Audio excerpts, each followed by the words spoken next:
Hello everyone, आज zoology class में हम पढ़ेंगे ब्लास्टुलेशन या ब्लास्टुला के निर्माण की क्रिया।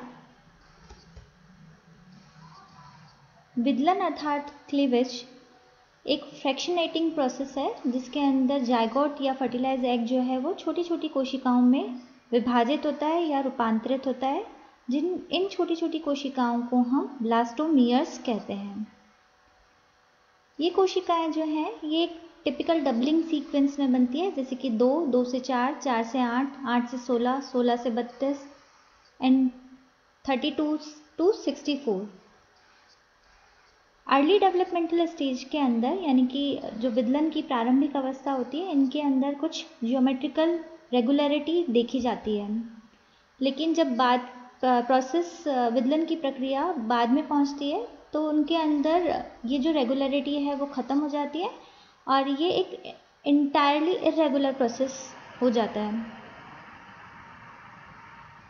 अर्ली स्टेजेस, क्लीवेज की अर्ली स्टेजेस के अंदर ये कोशिकाएं परस्पर एक दूसरे से जुड़ी हुई रहती है या चपटी रहती है और ब्लास्टुला अवस्था से पहले एक सॉलिड अवस्था का निर्माण होता है जिसे हम जो कि शहतूत के आकार की होती है और इसे हम मोरुला अवस्था कहते हैं। धीरे धीरे ये मोरुला अवस्था जो है अगली एम्ब्रियोनिक स्टेज यानी कि अगली भ्रूणी अवस्था जिसे ब्लास्टुला कहते हैं उसमें रूपांतरित होती है। ब्लास्टुला जैसे जैसे क्लीवेज या विदलन प्रोसीड करता है, ब्लास्टुला के अंदर या बन रहे भ्रूण के अंदर ब्लास्टोमियर्स का नंबर जो है वो धीरे धीरे बढ़ता जाता है। तो मोरुला अवस्था के पश्चात ब्लास्टोमियर्स जो है वो पुनः रीअरेंजमेंट यानी कि पुनर्व्यवस्थित होती हैं और एक वास्तविक एपिथेलियम के रूप में अपने आप को अरेंज करती है। The cells adhere to each other and they arrange themselves into a true epithelium। अपने आप को एक कला के रूप में या एपिथेलियम के रूप में व्यवस्थित करती है, जिससे कि एक सिंगल सेल एपिथेलियम वाला ब्लास्टुला का निर्माण होता है या फिर कई सेल थिकनेस वाली एक कोशिकीय संरचना का निर्माण होता है। सिंगल सेल थिकनेस वाला ब्लास्टुला जो है जैसा कि एकाइनोडर्म्स के अंदर देखा जाता है या फिर कई वर्टिब्रेट्स के अंदर जो ब्लास्टुला होता है ये कई कोशिकीय स्तरों से मिलकर के बना होता है। जो बाह्य कोशिकीय स्तर होता है उसे हम ब्लास्टोडर्म कहते हैं। ब्लास्टोडर्म के बिल्कुल बीच में एक कैविटी की समान संरचना पाई जाती है यानी कि गुहा पाई जाती है जिसके अंदर फ्लूइड भरा होता है या द्रव भरा होता है। इस फ्लूइड फिल्ड स्पेस या कैविटी को ब्लास्टोसील कहते हैं। ये ब्लास्टोसील जो है ये ब्लास्टोडर्म के बीच में पाई जाती है और इस तरीके से निर्मित हॉलो, स्फेरिकल और अनएपिथेलियल से थिक एम्ब्रियोनिक स्टेज जो है उसे हम ब्लास्टुला कहते हैं और ब्लास्टुला की जो निर्माण की क्रिया होती है उसे हम ब्लास्टुलेशन कहते हैं। इस चित्र के अंदर हम देख सकते हैं ये सी अर्चिन यानी कि एकाइनोडर्मिस का एक ब्लास्टुला है जो कि जिसके अंदर की एक स्तरीय एपिथेलियम के रूप में व्यवस्थित कोशिकाएं पाई जाती हैं या ब्लास्टोमियर्स पाई जाती हैं। इस बाह्य एक कोशिकीय स्तर को ब्लास्टोडर्म कहते हैं।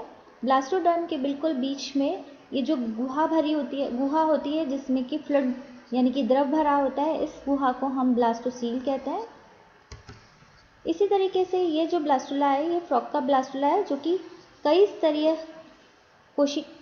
कोशिकीय स्तरों से मिलकर के बना होता है और ये बाह्य जो आवरण या एपिथेलियम होती है इसे हम ब्लास्टोडर्म कहते हैं। बीच में जो फ्लूइड फील्ड कैविटी होती है उसे हम ब्लास्टोसील कहते हैं। एनिमल पोल यानी कि जंतु ध्रुव की जो कोशिकाएं होती हैं या ब्लास्टोमियर होती हैं वो छोटी सा आकार की होती हैं जिन्हें माइक्रोमियर्स कहा जाता है, जबकि वेजिटल पोल यानी कि पीतक ध्रुव की जो कोशिकाएं होती हैं वो बड़े आकार की होती हैं जिन्हें मैक्रोमियर कहा जाता है। ये विभिन्न जंतुओं के अंदर हम ब्लास्टुलेशन का जो प्रोसेस है उसे हम एक कंपैरेटिव स्टडी के रूप में देख सकते हैं। ऐसे अंडे या ऐसे एग्स जिनके अंदर कम मात्रा में पीतक उपस्थित होता है उन अंडों को हम माइक्रोलेसिथल एग्स कहते हैं। ऐसे अंडे जिनके अंदर मीडियम अमाउंट के अंदर योक उपस्थित होता है या पीतक की मात्रा उपस्थित होती है उन्हें हम मीजोलेसिथल एग्स कहते हैं, तथा ऐसे अंडे जिनके अंदर की अधिक मात्रा के अंदर योक उपस्थित होता है उन्हें हम पॉलीलेसिथल एग्स कहते हैं। माइक्रोलेसिथल एग्स स्टारफिश यानी कि काइनोडर्म के अंडों के अंदर देखे जा सकते हैं। मीजोलेसिथल एग्स का उदाहरण है फ्रॉग्स। पॉलीलेसिथल एग्स जो हैं वो पक्षी वर्ग यानी कि चिक के अंडे के अंदर हम इसे देख सकते हैं। विदलन की प्रारंभिक अवस्थाओं के अंदर यदि माइक्रोलेसिथल एग्स होते हैं तो माइक्रोलेसिथल एग्स के अंदर विदलन जो होता है वो पूर्णभंजी यानी कि होलोब्लास्टिक एवं समान प्रकार का होता है। होलोब्लास्टिक एवं इक्वल प्रकार का क्लीवेज पाया जाता है। तो बनने वाला जो ब्लास्टुला होता है वह एक स्तरीय, क्योंकि सभी कोशिकाएं समान आकार की होती हैं, एक स्तरीय रूप में व्यवस्थित हो जाती है एवं बीच में सेंटर में एक कैविटी उपस्थित होती है जिसे हम ब्लास्टोसील कहते हैं। फ्रॉग के अंदर जो कि मीजोलेसिथल प्रकार का एक अंडा है जिसके अंदर मध्यम मात्रा में योग उपस्थित होता है। तो योग की मात्रा की वजह से जो इनके अंदर विदलन होता है वो पूर्णभंजी किंतु असमान प्रकार का होता है, यानी कि होलोब्लास्टिक क्लीवेज होता है लेकिन अनइक्वल प्रकार का क्लीवेज इनके अंदर पाया जाता है। इसकी वजह से बनने वाली जो कोशिका होती हैं वो लगभग असमान आकार की होती हैं। ऊपर की जो कोशिकाएं होती हैं जो कि प्राणी ध्रुव की तरफ कोशिकाएं होती हैं, एनिमल पोल की कोशिकाएं होती हैं, वो छोटे आकार की होती हैं, जबकि वेजिटल पोल की जो कोशिकाएं होती हैं वो बड़े आकार की होती हैं। और ये कोशिकाएं अपने आप को इस प्रकार से व्यवस्थित करती हैं कि कई स्तरीय एक ब्लास्टुला का निर्माण होता है एवं इसकी जो ब्लास्टोसील होती है वो बिल्कुल मध्य में व्यवस्थित ना होकर के थोड़ा सा मध्य से एनिमल पोल की तरफ खिसक जाती है।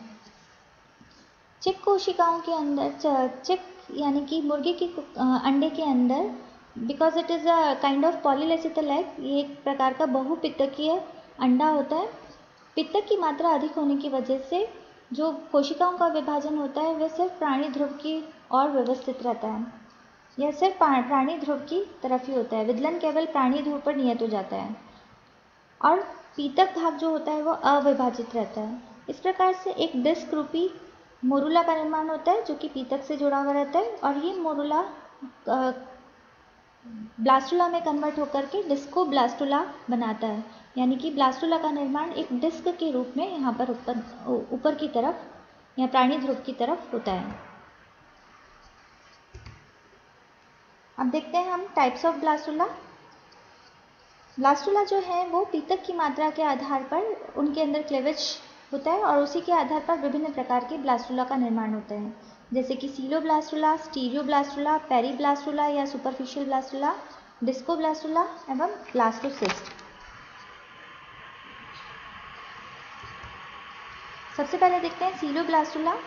सीलोब्लास्टुला जो होता है वो एक खोखली गेंदनुमा संरचना के रूप में होता है और इसमें ब्लास्टोडर्म से बनी एक स्तरीय कोशिकाओं की परत पाई जाती है और कोरक चर्म के मध्य में यानी कि ब्लास्टोडर्म के मध्य में ब्लास्टोसील पाई जाती है जिसमें म्यूकोपॉलीसेकेराइड भरे होते हैं।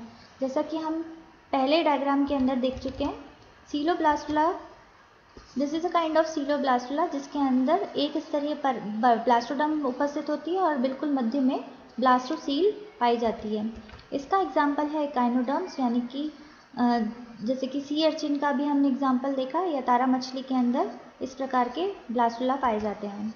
स्टीरियोब्लास्टुला ये एक प्रकार का सॉलिड ब्लास्टुला है और इसके अंदर ब्लास्टोसील जो है वो बिल्कुल छोटी या नगण्य होती है और this type is form due to the spiral cleavage. इस प्रकार के ब्लास्टुला का निर्माण जो है वो स्पाइरल क्लीवेज की वजह से होता है। इसके एग्जाम्पल है मोलस्क। इनके अंदर ब्लास्टोमियर्स की संख्या जो होती है वो बहुत नगण्य होती है या बहुत कम होती है। सुपरफिशियल ब्लास्टुला, सुपरफिशियल ब्लास्टुला इसे हम पेरीब्लास्टुला भी कहते हैं। इस प्रकार का ब्लास्टुला जो है वो इंसेक्ट्स के अंदर पाया जाता है। पेरीब्लास्टुला जो है वो इंसेक्ट एग के अंदर सुपरफिशियली कोशिकाओं के विभाजन की वजह से बनता है और उसके अंदर ब्लास्टोसील जो है वो अनुपस्थित होती है। जितने भी न्यूक्लियाई होते हैं वो विभाजित होकर के पेरिफेरी पे इकट्ठे हो जाते हैं और एक पेरिफेरल लेयर का निर्माण करते हैं। और कैविटी तो प्रेजेंट होती है लेकिन ये कैविटी जो होती है वो यॉर्क फिल्ड कैविटी होती है जो कि विदलन की पूर्व अवस्थाओं में भी देखी जाती है। सो ये एक सुपरफिशियल ब्लास्टुला या पेरीब्लास्टुला का एक एग्जाम्पल है जो कि इंसेक्ट्स में पाए जाते हैं। तो बीच के अंदर जो कैविटी होती है वो फ्लूइड फिल्ड कैविटी होती है और इसके अंदर यहाँ पे योक उपस्थित होता है। तो विभाजन मध्य में ना होकर के जितने भी केंद्रक हैं वो सुपरफिशियल लेयर के ऊपर एकत्रित हो जाते हैं या पेरिफेरी के ऊपर एकत्रित हो जाते हैं और एक सेलुलर ब्लास्टोडर्म का निर्माण करते हैं।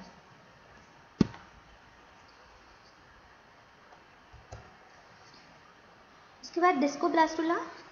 डिस्कोब्लास्टुला के अंदर या डिस्क ब्लास्टुला के अंदर सक्रिय प्राणी ध्रुव की तरफ भ्रूण का निर्माण होता है, यानी कि जो क्लेवेज होता है that is restricted only on the animal pole, सिर्फ एनिमल पोल की तरफ या सक्रिय प्राणी ध्रुव की तरफ विभाजन होते हैं और एक डिस्क की तरह आकृति के रूप में ब्लास्टुला का निर्माण होता है। डिस्क जो है वो पीतक के ऊपर की ओर स्थित होती है। इस तरीके का ब्लास्टुला जो है वो बहुपित्तकीय अंडों में पाया जाता है।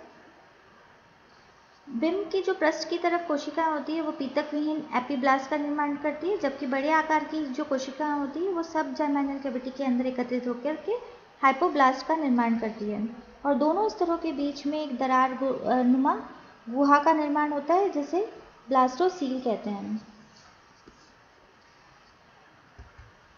ये इस तरीके से एक डिस्कोब्लास्टुला के अंदर एक सुपरफिशियल एपीब्लास्ट का निर्माण होता है। पृष्ठ की जो कोशिकाएं होती हैं वो एपीब्लास्ट का निर्माण करती हैं और नीचे की कोशिकाएं यहाँ पर एकत्रित होकर के हाइपोब्लास्ट का निर्माण करती हैं। कोशिकाएं एपीब्लास्ट से सेपरेट होकर के और एक हाइपोब्लास्ट का निर्माण करती है। पहले जो कैविटी उपस्थित होती है उसे हम सब जर्मिनल कैविटी कहते हैं, लेकिन हाइपोब्लास्ट के निर्माण के पश्चात दोनों स्तरों के बीच में एपीब्लास्ट और हाइपोब्लास्ट के बीच में एक कैविटी का निर्माण होता है। सब जर्मिनल कैविटी जो है वो धीरे धीरे खत्म होने लगती है और एक नई कैविटी ब्लास्टोसील का निर्माण हो जाता है। इस प्रकार का ब्लास्टुला जो है वो पक्षी वर्ग के जंतुओं में पाया जाता है जिनके अंडों में पीतक की मात्रा जो है वो बहुत अधिक होती है। स्तनधारी प्राणियों के अंदर ब्लास्टोसिस्ट पाई जाती है और क्योंकि स्तनधारी प्राणी के जो अंडे होते हैं वो लगभग माइक्रोलेसिथल होते हैं, उनके अंदर पीतक की मात्रा जो है वो बहुत कम होती है। पोषण बढ़ रहे अंडे को पोषण या बढ़ रहे भ्रूण को पोषण जो है वो माता के प्लेसेंटा के द्वारा प्रसारित किया जाता है या प्लेसेंटा के द्वारा प्रदान किया जाता है। इनके अंदर जो ब्लास्टोसील होती है वो एक बिल्कुल छोटी कैविटी के रूप में होती है और एक क्लस्टर ऑफ सेल्स जो हैं वो डिफ्रेंशिएट होकर के दो ग्रुप बनाती है जिसे ट्रोफोब्लास्ट सेल्स कहते हैं और दूसरा ग्रुप जो होता है वो न्यूट्रिटिव और फॉर्मेटिव सेल्स का होता है। ये ह्यूमन में पाया जाने वाला ब्लास्टुला है। इसके अंदर नीचे के ऊपर की तरफ एक कोशिका की परिधि की एक लेयर पाई जाती है जिसे ट्रोफोब्लास्ट कहते हैं और अंदर की तरफ एक इनर सेल मास पाया जाता है। इनर सेल मास और ट्रोफोब्लास्ट के बीच की जो कैविटी होती है वो ब्लास्टोसील कैविटी कहलाती है।